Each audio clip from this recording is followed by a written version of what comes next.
Welcome to Shri Hari general insurance and investment.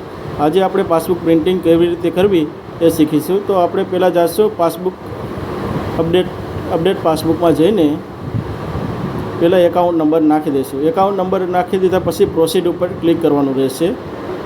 Proceed ઉપર click કરી નાખ્યા પછી આપણે પાસબુક રહી મશીનમાં મૂકવાની રહેશે. મશીનમાં પાસબુક મૂકી દીધા પછી સરખી રીતના મેકવી જોઈશે. મશીનમાં પાસબુક એટલે કઈ રીતના મેકવી એ તમને હું દેખાડું છું. જુઓ, વિડીયોમાં દેખાય છે એ રીતના તમારે પાસબુક રાખવાની રહેશે. પાસબુક રાખ્યા પછી સ્કેન પાસબુક ઉપર ક્લિક કરવાનું રહેશે. સ્કેન પાસબુક ઉપર ક્લિક કરવાનું રહેશે ત્યારે પાસબુક પ્રિન્ટ ઉપર દેવાનું થશે. પાસબુક પ્રિન્ટ ઉપર દો તરત પાસબુક પ્રિન્ટ થવાનું શરૂ થઈ જશે.